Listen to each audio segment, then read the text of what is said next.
Hola, ¿qué tal, lectores de AF Medios? Agradecemos el favor de su atención, que nos acompañen esta noche de Focus. Como todos los miércoles a las 8 de la noche, es un gusto poder saludar y platicar con Rubén Pérez. ¿Cómo estás? Muy bien, muchas gracias, Saúl. Como siempre, un placer estar aquí. No, al contrario, y bastantes temas importantes para Muchos. esta noche que vamos a tener. Uno de ellos es que pues el partido en el poder sigue escándalo tras escándalo, en términos mediáticos, en términos legales, en términos políticos, y pareciera que extrañamente, a mí me parece extraño que la presidenta de la República esté tomando mucha relevancia en la defensa de estas figuras que están cuestionadas seriamente a nivel nacional, ¿no? Sí, vaya, yo aquí me atrevería a comentar algo, Saúl, desde un punto de vista político. Yo siempre los temas los veo más desde un punto de vista político que periodístico, desde el análisis político.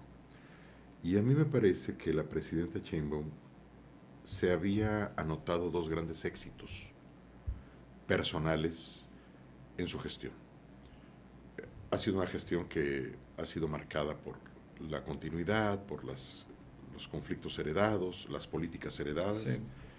pero ella se había notado dos grandes éxitos políticos en este año. Uno era toda la denuncia correspondiente al huachicol fiscal, eh, que fue una bomba, porque involucró altas personalidades de la Marina, en este caso dos altos funcionarios, sobrinos políticos del anterior secretario de Marina, y a una serie de funcionarios de distinto nivel, de aduanas, de la misma Pero al secretaría. más alto nivel del presidente López Obrador, ¿no? O Así sea, del es, gobierno del presidente López así Obrador. es. Y creo que eso era merecía un reconocimiento a la presidenta por esto, porque, digo, a final de cuentas está atacando un tema en el que muy posiblemente está involucrado el expresidente Andrés Manuel López Obrador, por protección política al menos. Y luego se aventó este gran tema de Hernán Bermúdez, el secretario De seguridad, mafioso sí. de Tabasco, vinculado a Adán Augusto y obviamente también vinculado al grupo de Tabasco, que a final de cuentas resultó no ser un funcionario policíaco, sino un funcionario, un líder de una organización delictiva, en este caso la Barredora. Bien, esos dos éxitos son éxitos indudables. Sin embargo, la presidenta en los siguientes días se dedicó a manchar de alguna forma esos éxitos y los está convirtiendo en una derrota. ¿Por qué? Porque se puso de una forma, para mi gusto, poco estratégica, a defender innecesariamente al mismo Adán Augusto y a defender y exaltar la memoria del expresidente Andrés Manuel López Obrador, cuando no había necesidad de ello. Yo creo que ella pudo haber sembrado estos casos y dejar que corrieran. Sí, además hay instancias en términos políticos, en este caso su partido, para tomar defensa de sus correligionarios.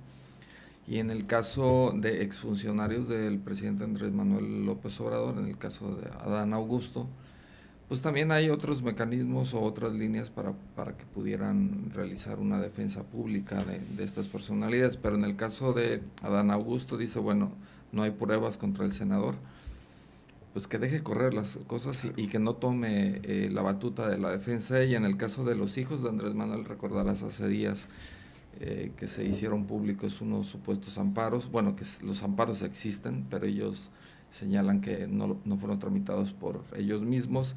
Dice que es evidente una campaña de calumnias y desprestigio de los adversarios.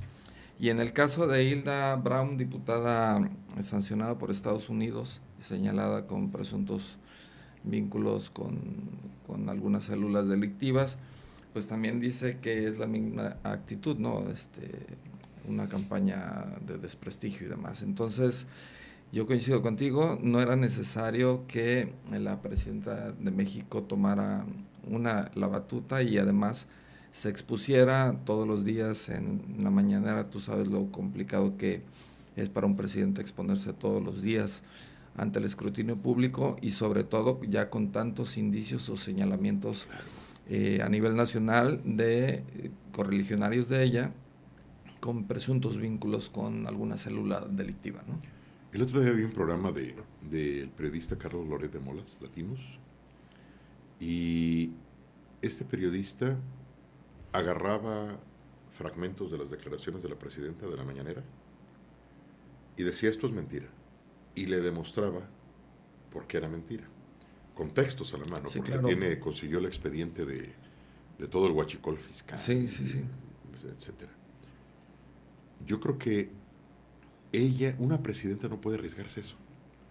No puede arriesgarse a un intercambio invectivo de político, periodístico, en vivo, donde puede caer muy fácilmente en contradicciones, porque no tiene todos los elementos en No, la y mano. además es prácticamente llevar un juicio público, ¿no? Sí, no, no. O sea, entrar a esa mecánica no, no, es de dame pruebas, te doy pruebas, te refuto impresionante. de Y manera en pública, vivo, ¿no? ¿no? Y frente a los medios, frente a la nación. Vaya, es muy lógico que caigas en contradicciones. Que hagas muchos malabares que te lleven a caer en contradicciones y que cualquier periodista te los toma, cualquier analista te los toma y te los refuta con mucha facilidad. Porque el analista o el periodista va a tener tiempo de analizar las Claro, cosas, de claro. documentarlas y de exponerlas. Ese riesgo no debe tomarlo una presidenta o un presidente. Estarse exponiendo así, de esa forma, es muy, muy loable desde el punto de vista periodístico, de la libertad de ejercer, de platicar, pero muy poco loable desde el punto de vista de la preservación del poder. Ella debería haber arrojado estas bombas mediáticas que fueron lo del caso Bermúdez y lo del Huachicol, y debería haberse abstraído de presentar más argumentos y dejar que las cosas siguieran su curso. Inclusive podría haber seguido presentándose en la mañanera y haber dicho, a ver, todo lo que está ahí es materia de ahorita de litigio. Sí, bueno, está la Fiscalía General de la Fiscalía, República, está la Secretaría exacto, de Seguridad y Protección Ciudadana, ellos son las fuentes oficiales, búsquenos a ellos, exacto. Yo etc., ahorita no ¿no? puedo hablar porque puedo generar alguna interferencia indeseable en un proceso legal bastante delicado. Y ella hubiera quedado preservada en su prestigio, con la fuerza política del momento, pero en cambio se ha dedicado a defender al expresidente Andrés Manuel, se ha dedicado a defender a los hijos del expresidente, se ha dedicado a defender todo. Digo, hasta defiende a esa diputada que vaya, ya le presentaron muchos medios de comunicación pruebas de su vinculación con las organizaciones delictivas de las que le está acusando Estados Unidos. Y digo, ¿para qué defender a una diputada que puede estar ligada con el narcotráfico? ¿No? Digo, un presidente no puede arriesgarse a eso en un tema de preservación del poder. Otra, es increíble que Adán Augusto, siga de senador y siga de líder del Senado. Sí, claro. Digo, está vinculado con un tema de mafia, de delincuencia organizada. Digo, en cualquier lugar del mundo, un político que aparece vinculado con un tema tan delicado como este, oye, mínimo toma licencia. Sí, pido permiso y me presento. ¿Por qué? Porque si no estoy involucrado, bueno, no tengo necesidad de estar resguardándome en el fuero legislativo, pido permiso y enfrento las cosas. Y además no afecto a mi partido, no afecto al movimiento político al que pertenezco. Ah, no, pero este hombre ahí sigue, ahí sigue, ahí sigue, ahí sigue. Digo, es como una piñata, es como un cadáver político Sí, pero caminando y le está todo el mundo pegándole como piñata y ahí sigue, ahí sigue, ahí sigue, desgastando a todo el movimiento político del que forma parte. Pero una es que a lo mejor es algo que está permitiendo también el propio, la Ejecutivo Federal, ¿no? O sea, que se ventile este tema, pues por supuesto que tenía que haber sido palomeado por la Presidenta de la República, de la República para que se hiciera público. Pero si hubiera sucedido también este caso de Adán Augusto, si hubiera sucedido en cualquier otro de los partidos en México, ¿qué es lo que hubiera sucedido por parte de Morena? No. Hubieran pedido inmediatamente linchamiento, hubieran Desafuero. pedido desafuero, que renuncie al cargo, que se presente ante las autoridades, etc. El Noroña de la época se hubiera encadenado a las puertas del Palacio Legislativo, no sé qué hubiera hecho para llamar la atención. Vaya, es un caso muy delicado. Pero Adán Augusto ahí sigue, ahí sigue, digo. Y en tanto la presidenta pues increíble. pide paciencia y señala la presunción de inocencia, que nosotros estamos de acuerdo con la presunción de inocencia, pero no es ella quien tiene que señalar esto, ¿no? Se, se ve algo que forzado, que no le corresponde a ella. Al pedir más pruebas, a ver, pruebas. Bueno, hace poco Por favor. la presidenta del partido de Morena señalaba, recordarás en algunos mítines, ella decía, ¿cómo es posible que el presidente Felipe Calderón no supiera lo de García Luna, ¿no?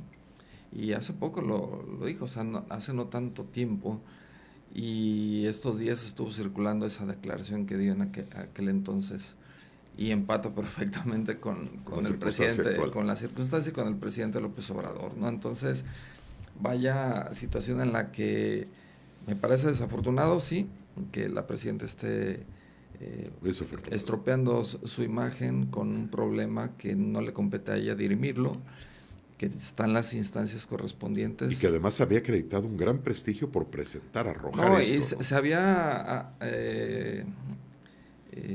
apuntado unos buenos elogios de Estados Unidos después de todo esto. Y en la opinión pública también, Sí, nacional, o sea, personas que vemos con sentido crítico a la administración actual, dijimos, ah, caray, pues ella, la presidenta, tiene carácter, ¿no? Y está marcando están distancia. marcando la línea, ¿no? Y en cambio ahorita, pues ya se ve todo un enredo donde la propia presidenta se pone en entredicho, defendiendo, generando versiones encontradas, pidiendo pruebas. Oye, ella es la titular del Ejecutivo y no tiene por qué pedir pruebas. Sí. Ella tiene que proceder Y políticamente además ella y es que las pruebas las presidenta de resuelva los el juez, ¿no? mexicanos, no Así es es. presidenta de un partido y no tiene que entrar Sí, claro. en ese dilema según nosotros lo vemos, pero Según nosotros lo vemos. Sí. y junto con esto o hilado con esto, Rubén, pues el gobierno de Tabasco bloquea o restringe toda la información que tiene que ver con Hernán Bermúdez Requena, ex secretario de Seguridad Pública de Adán Augusto López, ¿no? Sí. Reserva por 5 años todas las Terrible, declaraciones y terrible. toda la información de alguien que está siendo investigado, ¿no? Yo no le encuentro la justificación. Fíjate que la leí por todos lados toda la información posible. La justificación es de que, bueno, dan 3 elementos de justificación, ¿no? Sí. Que se pueden afectar las investigaciones en curso. Bueno, todavía se podría tomar como un argumento de validez, pero muy endeble. Se pone en riesgo la integridad física de Bermúdez. ¿Cómo se va a poner en riesgo? Sí, ya está resguardado por las Claro, autoridades, ¿no? Está está preso. preso, está preso. Digo, eh, y que se compromete la seguridad pública ¿en qué se compromete? Digo, lo más probable es que estas declaraciones patrimoniales tengan muchos datos falsos.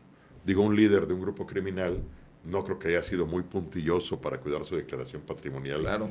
Entonces lo más probable es que ocultó información personal de bienes personales, de recursos, de bienes patrimoniales.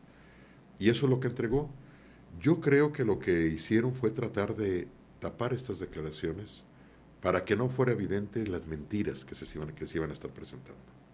Para que al rato no fueran a surgir propiedades y más propiedades de este funcionario y de su familia. Y que O al que rato, pudieran vincularlo con Adán otra vez, ¿no? o que pudieran vincularlo con Adán otra vez y que los periodistas pudieran hacer un cotejo. Yo creo que Hasta el 2030. no, es que es imposible. No hay justificación alguna para resguardar, digo, no es una información de Estado. No es una información que vaya a poner en riesgo de veras la seguridad Y pública del además era Estado. información que estaba pública, o sea, Claro. no es que vayas a presentar algo que no era público ya, ¿no? Y eso ya era público. Las están reservando. Lo único que va a pasar es de que alguien por ahí las va a conseguir y las va a presentar públicamente. Ya se ha demostrado que no hay documentos secretos en México. Los documentos más secretos se meten los hackers y los sacan. Ahí están los casos de Guacamaya, que, Leaks. que sacaron inclusive cosas muy privadas de la Secretaría de la Defensa y de la Secretaría de Marina, que ahorita están vinculándose muy poderosamente con este tema del huachicoleo fiscal. Yo creo que es una bofetada que el gobierno de Tabasco le da a la opinión pública. No lo puedo entender de otra manera. Eh, el decir que esta información, que es información pública, ahora ya no va a ser pública, ahora está reservada, pues es una bofetada, sobre todo conociendo las circunstancias que rodean al caso de Adán Augusto y al caso de Hernán Bermúdez, ¿no?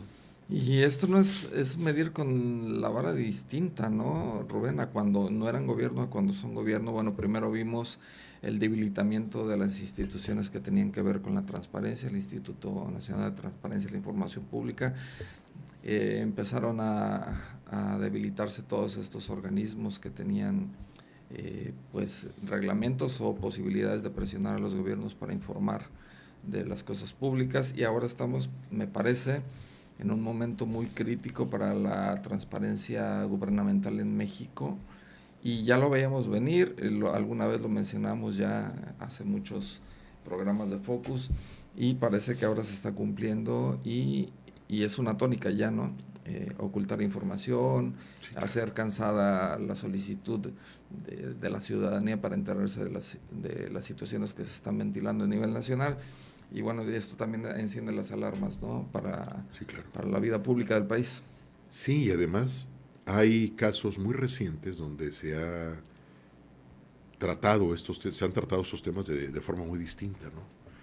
Yo recuerdo, por ejemplo, bueno, se han ventilado temas financieros sensibles de empresarios como este empresario Salinas Pliego, ¿sí? Se han vinculado grabaciones que se han hecho de forma ilegal a funcionarios, como fue el caso de este funcionario Córdoba, que era el Sí. titular del Instituto Electoral. Inclusive esa información que se obtuvo por grabaciones ilegales fue colocada en los libros de texto para desprestigiarlo. Vaya, no hubo un manejo ético en el manejo de esta información, en la utilización de esta información, pero cuando se trata de un conocido mafioso, que el mismo gobierno federal está diciendo Lo que es un está mafioso, vinculando, ¿no? lo está vinculando y lo está acusando de ser líder de un grupo criminal de la delincuencia organizada, además muy poderoso, aquí sí lo protegen, ¿no? Aquí sí se le resguarda la información y se le cubre hasta el 2030 para que nadie pueda consultarla. ¿Esto ya es una tónica o está tomando tintes de un sello particular del actual régimen? Sí, por desgracia se ha visto esto de una forma muy constante y creo que esto debería cambiar.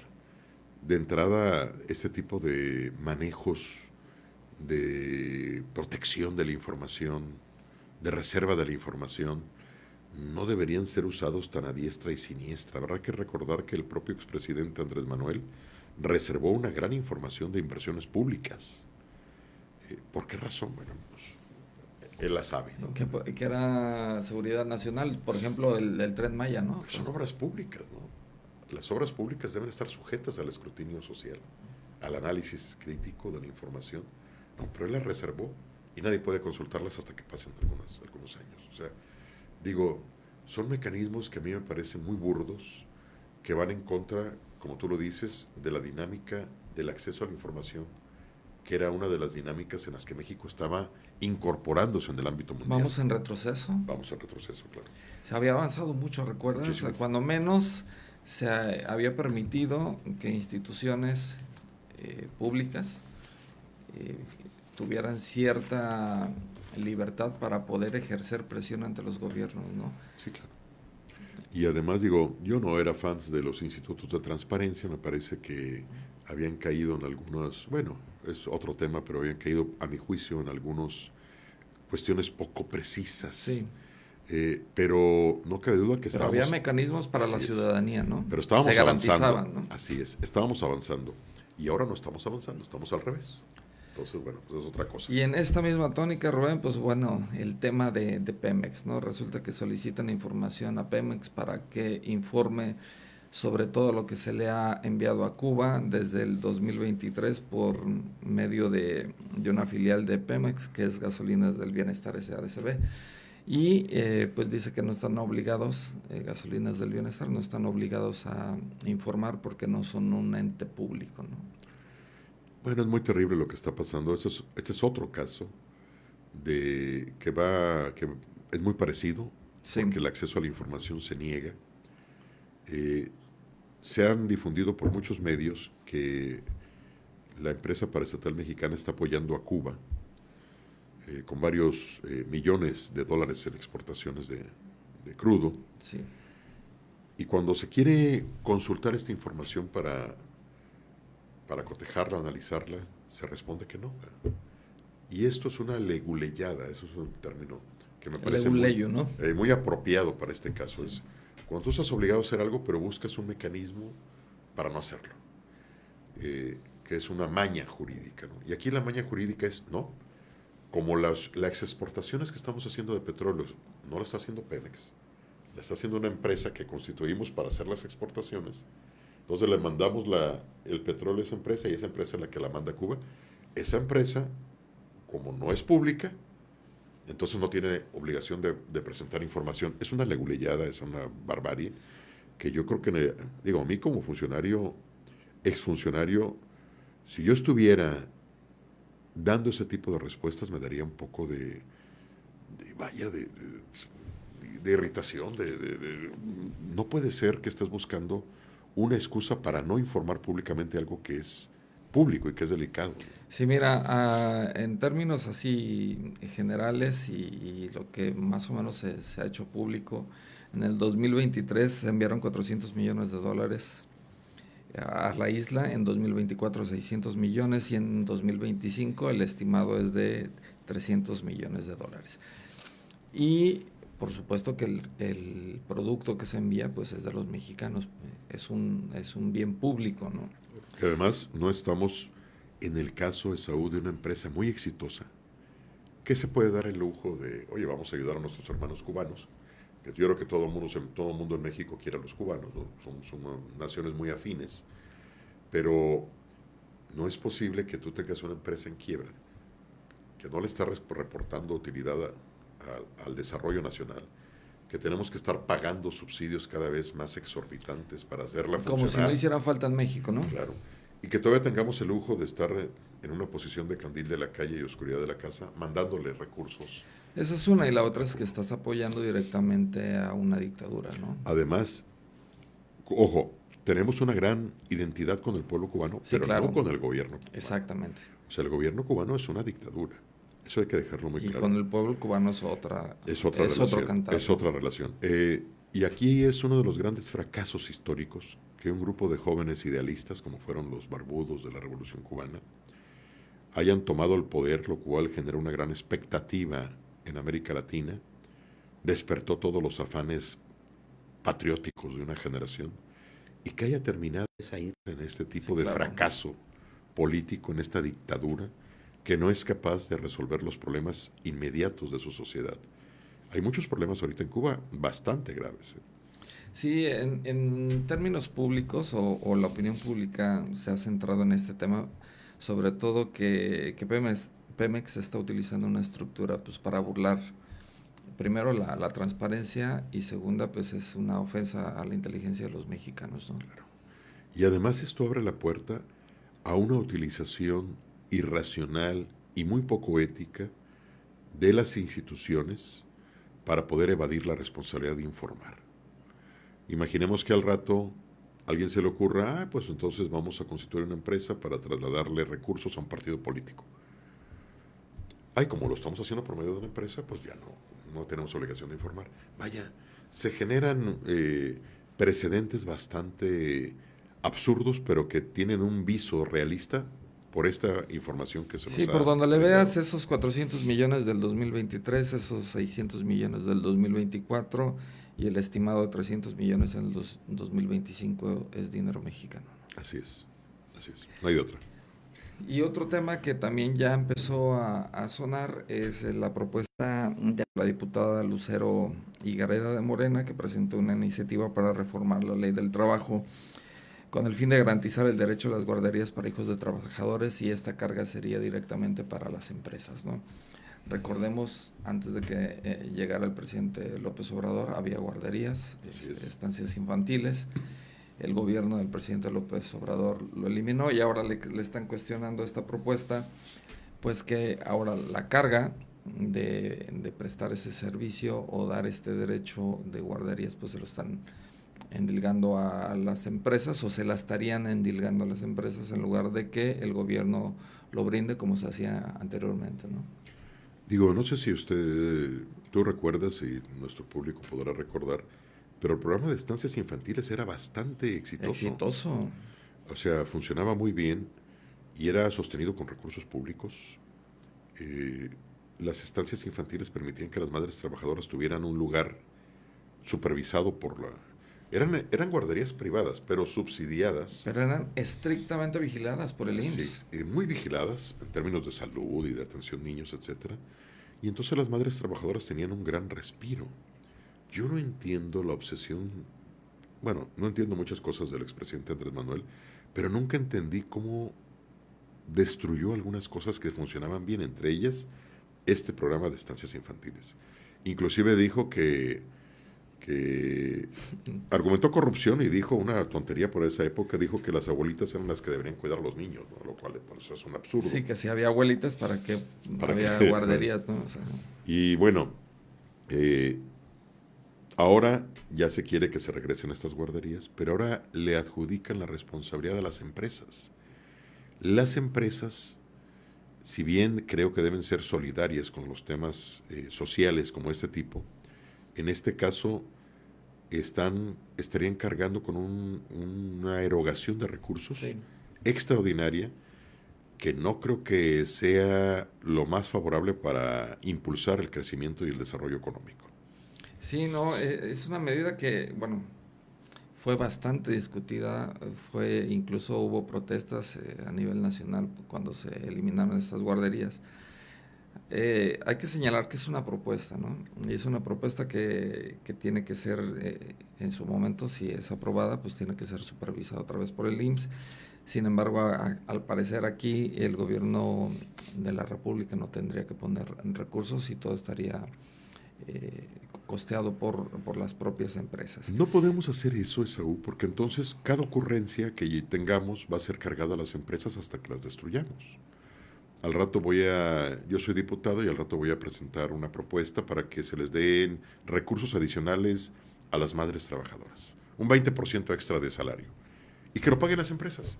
Digo, proponer así las cosas, eso es muy fácil. Hacerlo es muy difícil. Voy a poner guarderías y las guarderías las tienen que pagar las empresas. Digo, se necesita tener una visión muy simple del desarrollo económico para intentar hacernos creer que eso va a funcionar. Desincentivas la competitividad en un país con eso, ¿no? O sea, las empresas tienen que participar en aspectos de solidaridad social, sí, pero de una forma coherente que no las pongas en riesgo, si no al rato las empresas van a sacar cuentas y van a decir, bueno, de plano yo no puedo hacer esto. Y estás hablando de todas las empresas, ¿verdad? O sea, hay empresas pequeñas, medianas, que de repente van a tener obligación de poner una guardería para los hijos e hijas de sus madres y padres trabajadores. Bueno, eso son cosas absurdas, no son cosas baratas. Y además, según la propuesta, esta prestación no se contabilizaría como salario. No. Aparte tienes que pagarle salario. O sea, esto es algo, una prestación adicional. Me parece un absurdo. Al rato se nos va a ocurrir cualquier cosa. O sea, al rato tenemos la obligación de darle de comer a los empleados y desayunar. Y lo van a pagar las empresas. Al rato tenemos obligación de darles vestuario constante, digo, ya hay un tipo de vestuario, seguridad industrial, etcétera, pero tenemos que darles aparte ropa de gala para los domingos y que lo paguen las empresas. Digo, se pueden ocurrir muchas cosas absurdas y cargarle todo a las empresas y lo único que vas a provocar es destruir a las empresas, no alentar el crecimiento económico equilibrado. Es algo bastante absurdo, la verdad, a mi juicio. Pues te agradezco mucho, Rubén, que hayas estado con nosotros Gracias por esta todo. noche de Focus. Agradecemos mucho el favor de su atención, que nos haya acompañado por espacio de 30 minutos aquí en la mesa de Focus. Y por supuesto nos vemos el próximo miércoles a las 8 de la noche.